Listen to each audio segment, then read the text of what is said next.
Antiguamente en México existieron personas muy ricas, la mayoría de ascendencia española o francesa.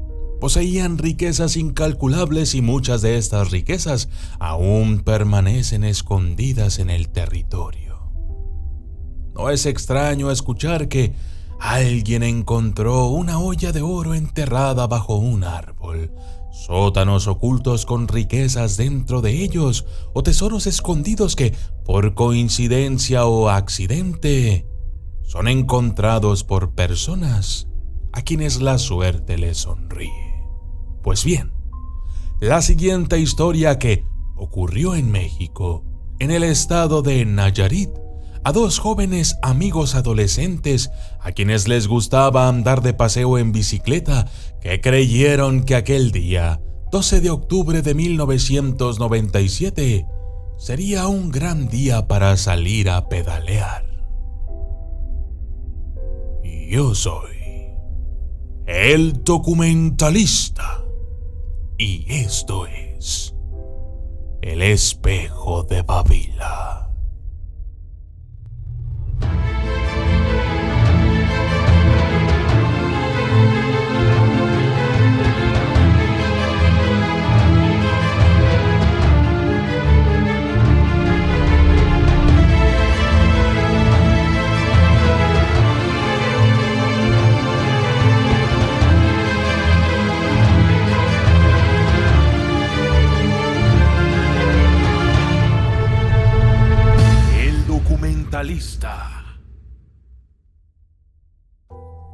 Resultó que Francisco y Alfredo eran buenos amigos, pero siempre competían entre ellos. Siempre jugaban carreras en sus bicicletas. Algunas veces terminaban estampándose en alguna pared de alguna casa o cayendo al suelo estrepitosamente. En fin, aquel día comenzó como cualquier otro. Sin embargo, Francisco traía una idea en mente desde hacía tiempo y esta vez se la contaría a Alfredo. Lo que pasó fue que siempre paseaban por la ciudad. Nunca habían salido a las afueras de la ciudad de Tepic. Entonces, la idea de Francisco era la de salir desde temprano, abordar un camión rumbo a San Blas y entonces tomar en las bicicletas el antiguo camino hacia la Noria, muy cerca del volcán San Juan. A su amigo Alfredo le pareció una excelente idea. Le quitaría la monotonía a sus recorridos y sería interesante probar nuevos trayectos. Sin embargo, lo que estaba a punto de pasarles aquel día marcaría sus vidas para siempre. Bueno, al menos la de uno de ellos. El otro desapareció aquel día.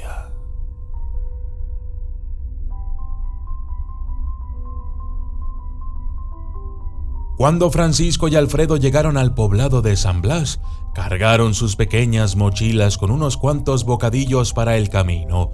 No se trataba de un par de excursionistas avanzados, para nada. Ellos solo eran dos jóvenes en bicicleta buscando alguna aventura más para contar. Así que, una vez estuvieron listos, comenzaron a pedalear cuesta arriba. Inicialmente Francisco tomó la delantera y solo se dedicaron a mantenerse concentrados en el trayecto. Una primera parada les vino bien, pues aprovecharon un lugar para apreciar el paisaje y la hermosa vista que ofrecía aquella ubicación. Pero fue en ese preciso y maldito momento en que alcanzaron a mirar un pequeño sendero que parecía dirigirse a un pequeño arroyo más allá. Ambos se voltearon a ver y sin decir palabra alguna, supieron que deberían tomar esa ruta. El plan estaba en sus cabezas. Llegarían hasta el arroyo y con suerte se darían un buen chapuzón. El camino era estrecho, húmedo y accidentado. No podían bajar tan rápido y los frenos debían estar en constante fricción con las llantas. Aquellas bicicletas no eran exactamente aptas para aquella travesía. Así es que lo inevitable sucedió. Los frenos traseros de la bicicleta de Alfredo cedieron a la fuerza de la pendiente que enfrentaban, descontrolándolo y haciéndolo salir del pequeño camino. Cuesta abajo, entre matorrales, helechos, tierra, piedras, arbustos y tratando de esquivar algunos árboles que se cruzaban en la caída, Alfredo iba rodando totalmente descontrolado con su bicicleta detrás de él. Cuando Francisco se percató de todo, inmediatamente frenó su bicicleta, miró cómo su compañero de viaje rodaba por una pendiente llena de obstáculos naturales que seguramente ya le habían propinado raspones y golpes que lo harían sangrar. Alfredo por fin logró detenerse cuando su espalda impactó contra el tronco de un árbol de buen tamaño. Su bicicleta había quedado atascada apenas unos metros arriba entre algunas plantas y enredaderas. Francisco comenzó a bajar con cuidado y llegó hasta donde Alfredo. Cuando lo miró estaba inconsciente. El golpe contra el árbol lo había sofocado, quizás eso, o simplemente se habría golpeado la cabeza en la caída. «Alfredo, Alfredo», le decía, «levántate, despierta». Y poco a poco Alfredo comenzó a volver en sí. Al parecer, solo tenía un golpe en la espalda y un fuerte dolor de cabeza. Francisco le hablaba y le decía un montón de cosas, pero Alfredo parecía no escucharle. Algo estaba pasando con él. Su mirada aún era borrosa, pero delante de ellos, a unos 20 metros, alcanzaba a ver una especie de puerta. Su compañero, extrañado al mirar lo que intentaba ver algo, giró su mirada hacia su lado y ahí estaba, una pequeña choza de madera con una puerta casi cayéndose.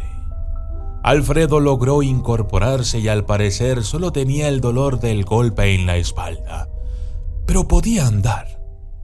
Al pasar el susto, ambos comenzaron a blofear de la situación y finalmente sucedió lo inevitable.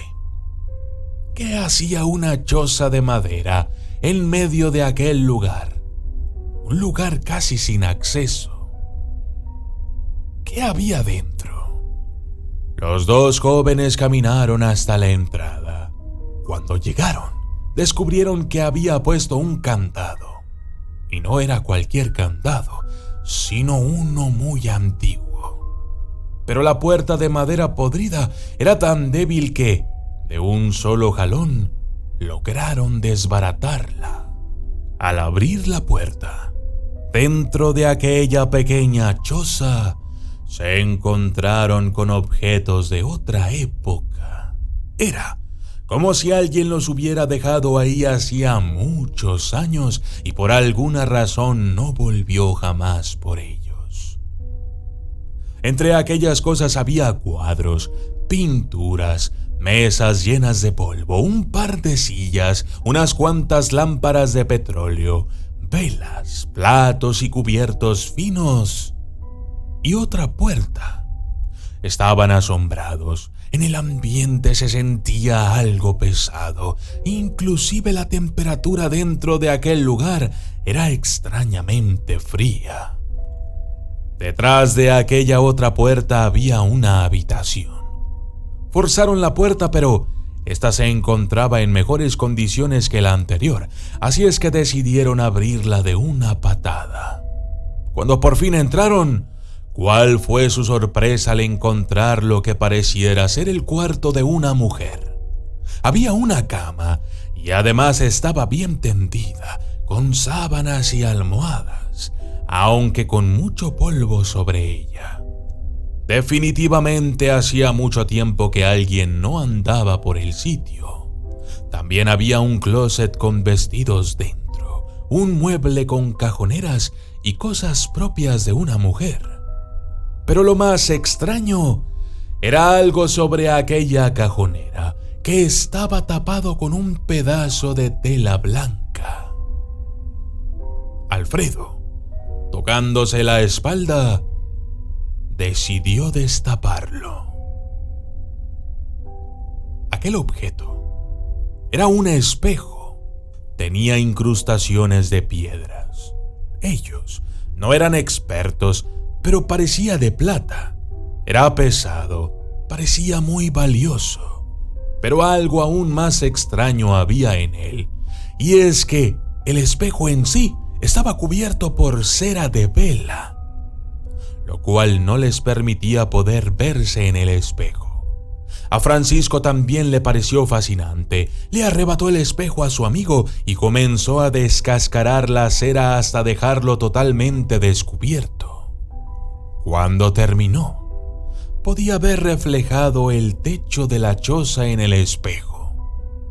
Así es que decidió darse una manita viéndose en el espejo. Lo levantó y acomodó frente a él para verse. ¿Y cuál fue su sorpresa al descubrir que su cuerpo, incluido su rostro, no se reflejaba en el espejo? Aquello era extraño. Alfredo tenía cierta inquietud.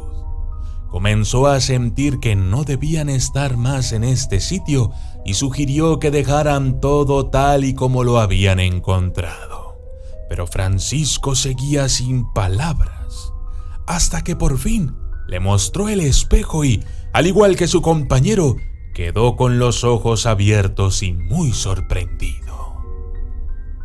¿Qué era lo que pasaba con este espejo?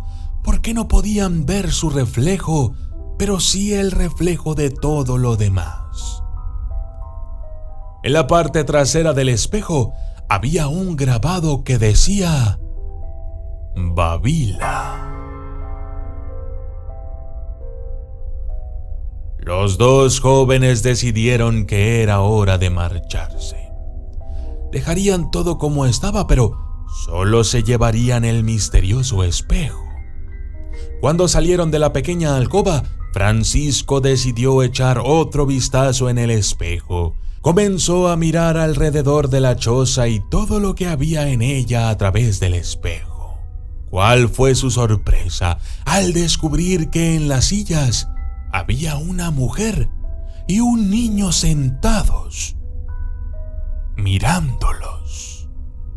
El joven Francisco inmediatamente bajó el espejo y volteó hacia las sillas, pero allí no había nadie. Una vez más alzó el espejo y de nuevo miró ahí el reflejo de estas dos personas, el niño y la mujer.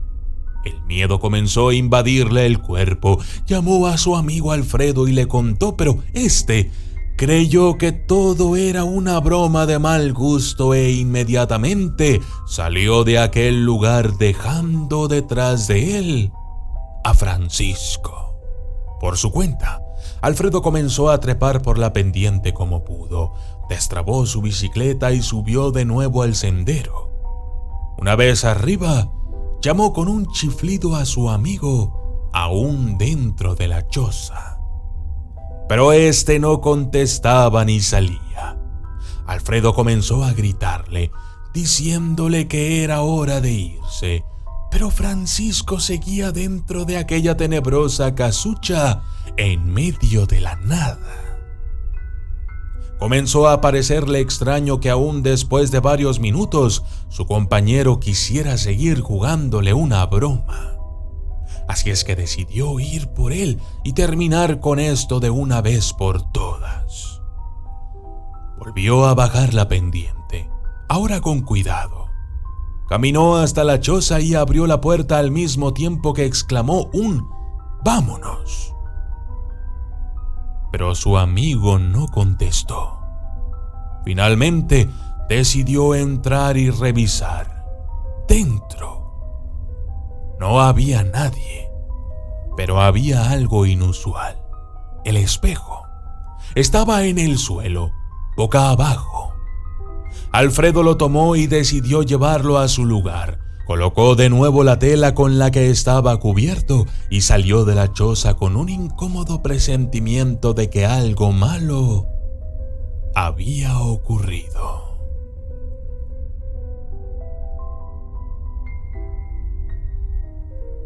Las autoridades no dieron crédito a lo que Alfredo contó varios días después de aquello.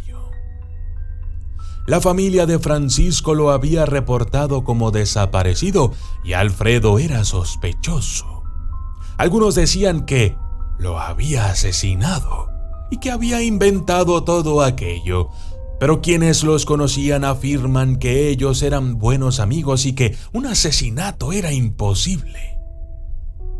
El perfil psicológico del joven sospechoso arrojaba información desconcertante. Se trataba de una persona sin signos de psicopatía ni nada que se le asemejara. Alfredo asegura que aquel día su compañero no volvió a salir de la choza.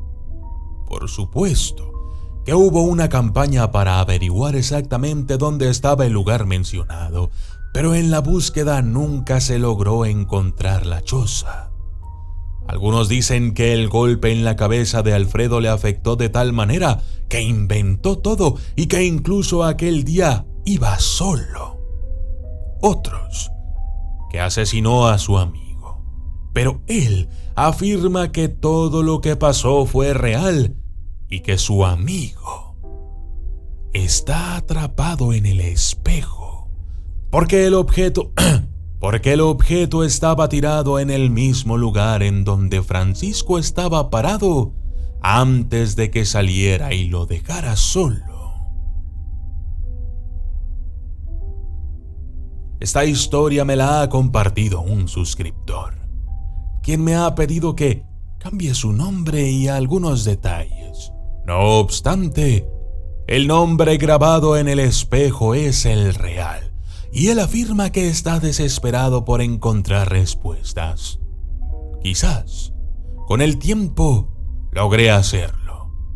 De momento, queda pendiente una exploración guiada por el mismo Alfredo. Pero esa será otra historia. Yo soy el documentalista. Y esto fue El Espejo de Babila.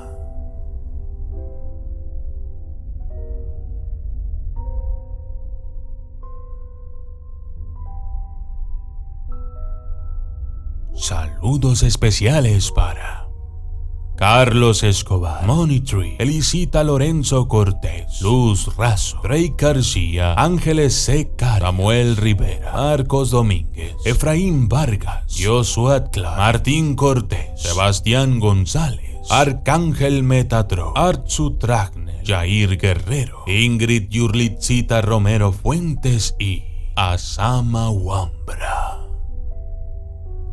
Gracias y hasta la próxima.